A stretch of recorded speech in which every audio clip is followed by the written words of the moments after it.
Now let us continue our topic bar magnet as a magnetic dipole. हम उसी topic को आगे continue करेंगे और पिछले लेक्चर में मैंने आपको मैग्नेटिक मोमेंट के बारे में पढ़ाया। अब मैं आपको बताता हूं field due to a magnetic dipole means bar magnet की वजह से कितना फील्ड होता है, ये हम सीख रहे होंगे। इसमें अगेन कंपैरिजन, इधर मैं लूंगा इलेक्ट्रिक डाइपोल, इधर मैं लूंगा इलेक्ट्रिक डाइपोल और इधर मैं लूंगा शॉर्ट बार मैग्नेट। एक साइड मैंने लिया इलेक्ट्रिक डाइपोल एंड एक साइड में लेके चल रहा हूं शॉर्ट बार मैग्नेट। एक तरफ इलेक्ट्रिक डाइपोल और एक तरफ शॉर्ट बार मैग्नेट। देखिए ये एक इलेक्ट्रिक डाइपोल था, शॉर्ट डाइपोल, ये मैं मान के चल रहा हूं कि ये शॉर्ट डाइपोल है, उधर शॉर्ट बार मैग्नेट है।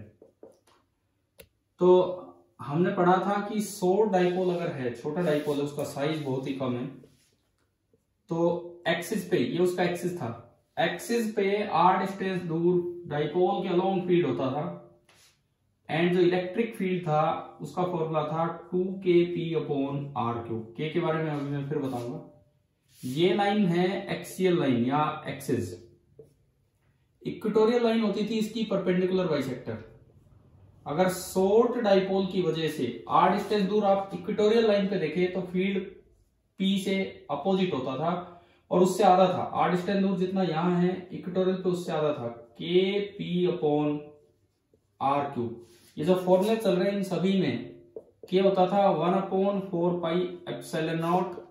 This is equal to 9 × 10⁹ in SI units, ये था।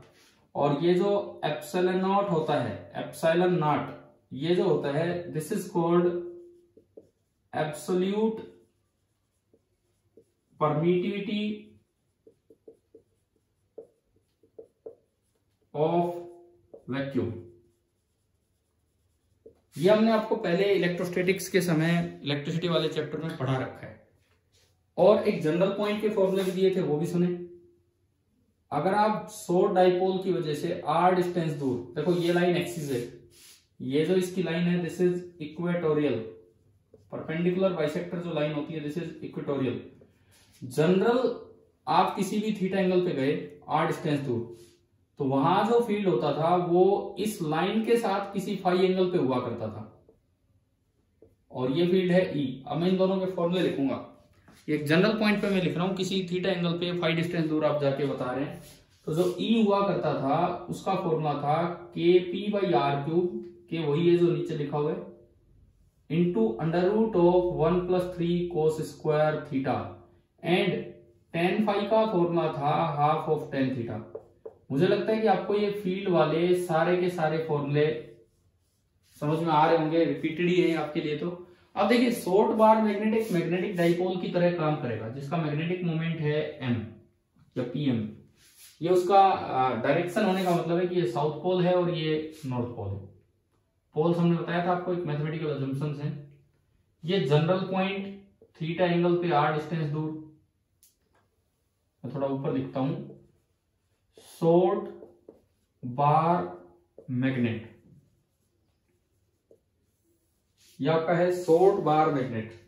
देखिए ये इसका एक्सिस है, एक्सिस पे अगर आर डिस्टेंस दूर लिखेंगे तो बिल्कुल वैसे ही फील्ड पी की डायरेक्शन में, पी को यहां मैंने एम बोला है, ये आपका B1 का मतलब है B at the axis. B is the symbol for magnetic field, जैसे ई होता है फॉर इलेक्ट्रिक फील्ड। जिस तरीके से ई सिंबल हुआ करता है इलेक्ट्रिक फील्ड का, उसी तरह से बी सिंबल हुआ करता है मैग्नेटिक फील्ड का।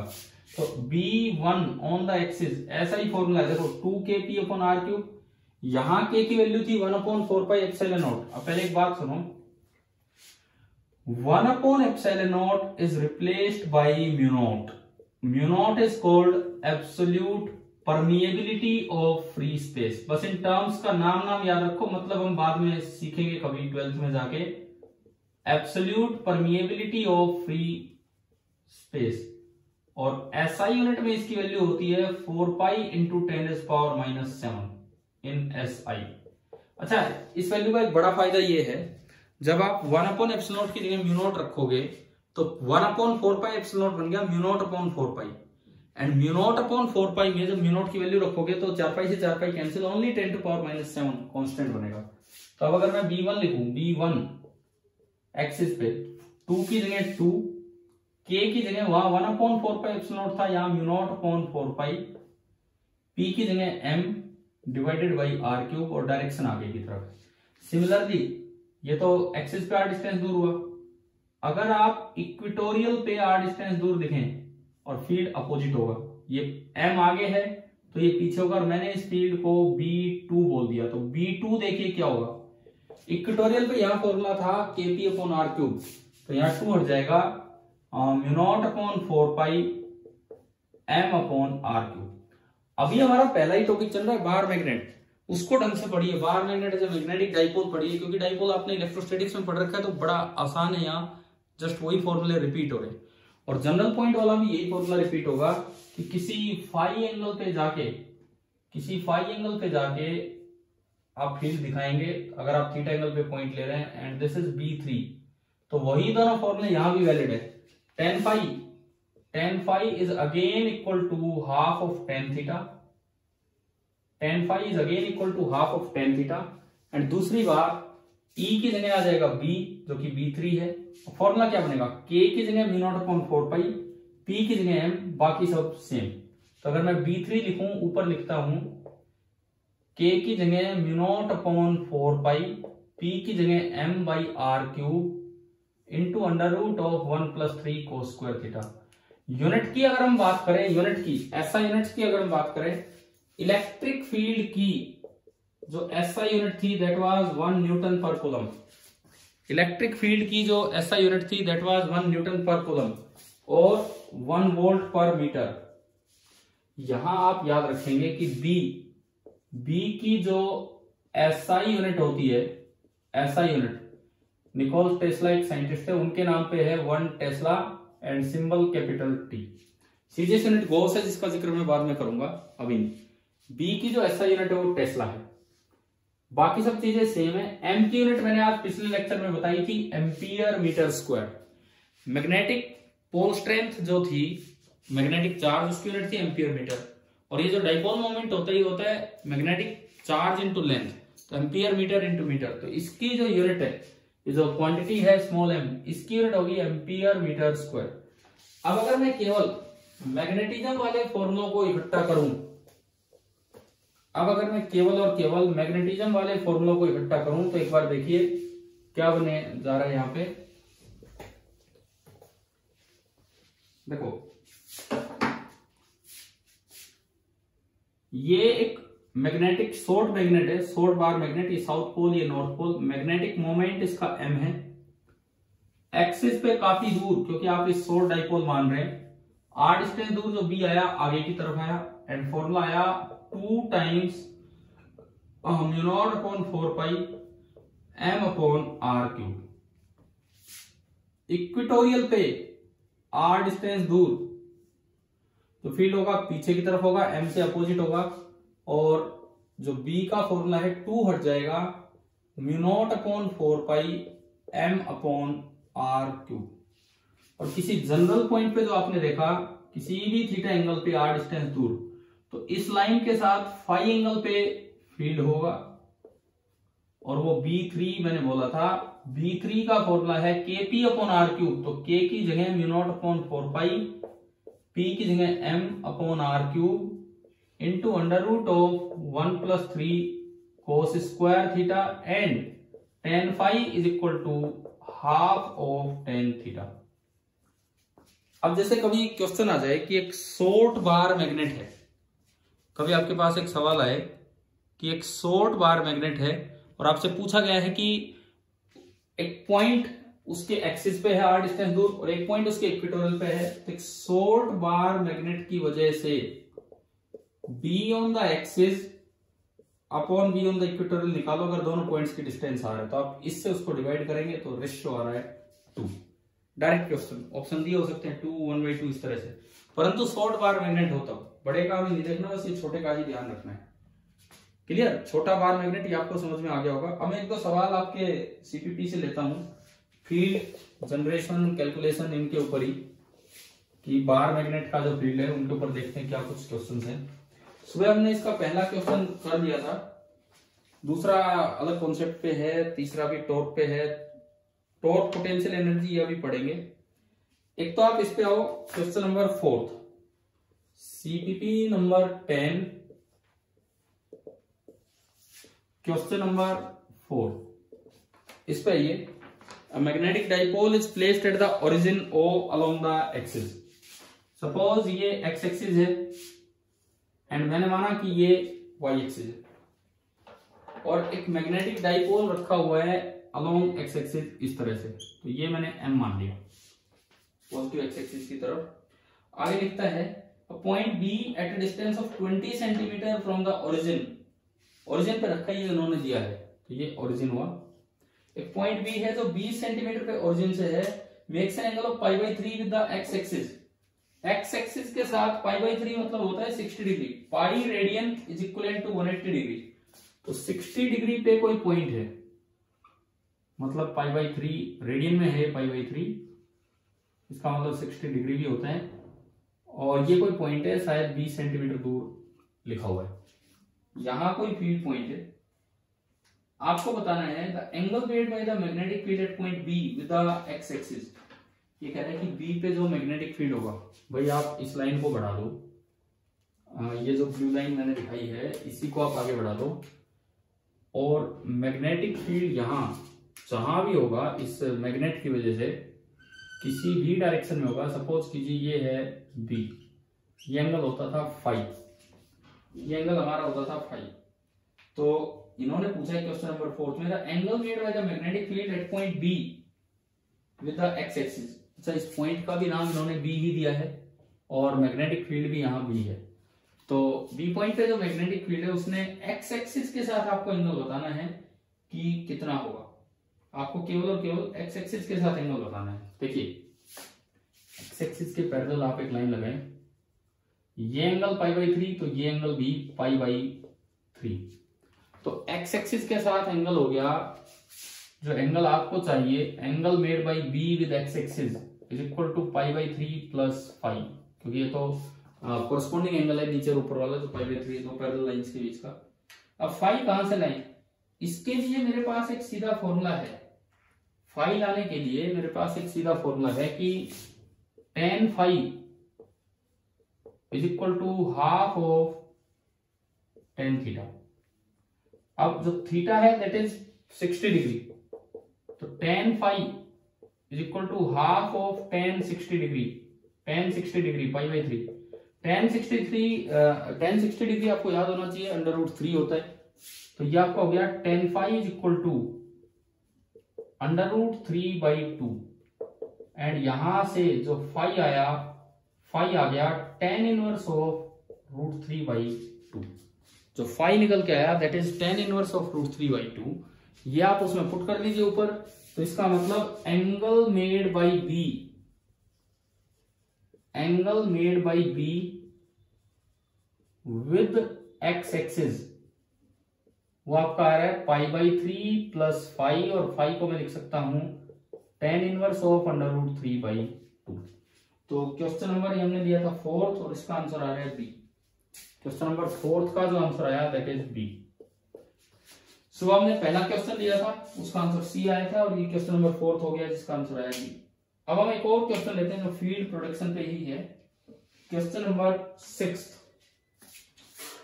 इसी सीपीपी का मैं 6th क्वेश्चन ले रहा हूं। अब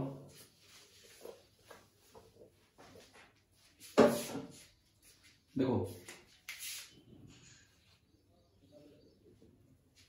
क्वेश्चन नंबर 6 में लिखता है a magnetic dipole is placed at the origin and is directed along x axis.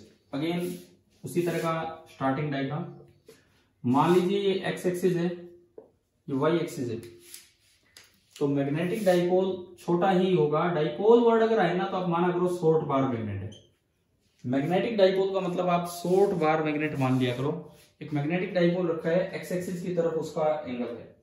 उसके बाद इसमें लिखता है at a point P far away from the dipole such that if OP makes an angle theta with the x axis, कोई point है P, कोई point है ये P और डाइपोल से काफी दूर और OP ने x एक्सिस के साथ एंगल बना रखा है theta, then tan theta is equal to √2। इस क्वेश्चन में ये दिया है कि ये थीटा इस तरह से है कि tan theta this is equal to √2। तो ये हमसे पूछता है the magnetic field is along, इस जगह जो मैग्नेटिक फील्ड होगा वो किधर होगा। तो ये जनरल पॉइंट है, कुछ भी r डिस्टेंस दूर आप मान लो। इस जगह जो फील्ड होता है वो इस लाइन के साथ किसी एंगल पे होता है, ये हमने पीछे पढ़ा भी था। इस लाइन के साथ हमने जो फील्ड माना उसका एंगल, फील्ड का एंगल हमने मान लिया कि फाई है। इस लाइन के साथ जो फील्ड है वो फाई एंगल पे है, सपोज इस तरह का है। तो अभी देखिए इसमें क्या होगा, ये लिखता है कि field is along line OP, एक बार तो कह रहा है ओपी के ही पैरेलल है, उसी के अलोंग जो ब्लैक लाइन दिखाई है। एक्स एक्सिस के पैरेलल है मतलब उधर चला गया, वाई के पैरेलल मतलब बिल्कुल सीधा हो गया। और फिर कहता है ओपी से तो किसी एंगल पे है लेकिन ना तो एक्स के पैरेलल है ना वाई के पैरेलल। चलो अब कैलकुलेट करते हैं ये किधर है किधर नहीं है। ये पता लगाने के लिए मैंने एक्स के पैरेलल एक लाइन लगाई, एक्स के पैरेलल मैंने एक लाइन लगाई, ये एंगल थीटा तो ये भी थीटा। अभी मुझे कुछ आइडिया लगना, पहले मैं फाई निकालूं। तो मेरे पास एक फॉर्मूला है जो हमने पढ़ रखा है डाइपोल के लिए, tan phi is equal to half of tan theta. आप tan थीटा की वैल्यू पुट करेंगे तो tan फाई निकल के आया हाफ ऑफ √2 और you can say tan phi is equal to 1/√2। अब 1/√2 को मैं 1/tan थीटा लिख सकता हूं। tan phi that is equal to 1/tan theta and 1/tan theta is cot theta. So you can say tan phi is equal to cot theta. मेरे पास एक relation आ गया tan phi is equal to cot theta। ऐसा कब होता है? tan phi equal to cot theta कब होता है? आप खुद सोचिए। आप टेबल बनाते हैं, अब आपकी टेबल बनाते हैं tan थीटा cot थीटा की कुछ वैल्यूज आप 10th में याद करते हैं। मैं वैल्यूज लिखूंगा tan थीटा की और cot थीटा की। 0 को छोड़ो आप, 30 degree, 45 degree and 60 degree. tan theta 30 degree पे होता है 1/√3, 45 डिग्री पे 1, 60 पे √3। ये यहां 1/√3, ये 1 और ये √3। तो इस टेबल से आप एक आइडिया लो, tan 30 डिग्री की वही वैल्यू है जो cot 60 डिग्री की, यानी कि tan 30 degree is equal to cot 60 degree. और इधर आओ, tan 60 degree same as cot 30 degree. इसी टेबल से हमें दिखता है tan 60 degree is equal to cot 30 degree. यानी कि अगर कभी tan थीटा और cot थीटा अलग अलग एंगल्स पे बराबर हों, अगर कहीं tan थीटा 1 बराबर cot थीटा 2 आए तो उन दोनों अलग अलग एंगल्स का सम 90 डिग्री होता है। 60 + 30, 60 + 30 आप कहीं भी लोगे तो इसका मतलब ये हुआ कि अगर tan थीटा बराबर tan फाई बराबर cot थीटा है तो फाई प्लस थीटा आपका होगा 90 डिग्री। अगर tan फाई बराबर cot थीटा है तो it means phi plus theta आपका हो जाएगा 90 डिग्री। और अगर फाई प्लस थीटा 90 हो गया तो जो लाइन PB है इसका मतलब ये हुआ कि PB is perpendicular to y axis. PB is perpendicular to y axis, y नहीं sorry x axis, x axis के परपेंडिकुलर हुआ, यानी कि PB is parallel to y axis. तो हमें यही बताना था कि ये फील्ड किधर है। तो ये फील्ड बिल्कुल y एक्सिस के पैरेलल आ रहा है। तो आपके इसमें जो आंसर आया, मतलब हमें मान के चल रहे कि XY प्लेन में ये फील्ड देख रहा था जिस तरह के ऑप्शन है, C आंसर आ गया। तो 6th का हमारा आंसर हो गया है C। तो अब इस पेपर के इस असाइनमेंट के 3 सवाल, 6 में से 3 सवाल हो चुके हैं, पहला, चौथा और छठा। अब बचे हैं दूसरा, तीसरा और 5वां। वो हम बार मैग्नेट को एक्सटर्नल फील्ड में रखेंगे। उस पे क्या होगा, जो चीजें मैंने आपको इलेक्ट्रिक फील्ड में पढ़ाई है आप उनसे उनका थोड़ा रिवीजन करके आप ये चीज स्टार्ट कर सकते हैं। वहां हमने पढ़ा था कि टॉर्क क्या होता है डाइपोल पे, डाइपोल की पोटेंशियल एनर्जी क्या होती है, उन पे कुछ क्वेश्चंस लिए थे। डाइपोल पे फोर्स कितना लगता है यूनिफॉर्म नॉन यूनिफॉर्म फील्ड में, वही चीजें रिपीट होनी है। तो अगली क्लास में ये 3 सवालों के साथ मैं वो 3 कॉन्सेप्ट्स आपको बता रहा हूँ ताकि हमारा मैग्नेटिक डाइपोल कुछ हद तक समझ में आए हमें। देखो ये इतनी डिटेल में पहला ही टॉपिक इसलिए जा रहा है क्योंकि आप इलेक्ट्रोस्टैटिक्स कर चुके, इलेक्ट्रिक डाइपोल वहां कर चुके, तो इसलिए ये भी आपको पता होना चाहिए। Thank you.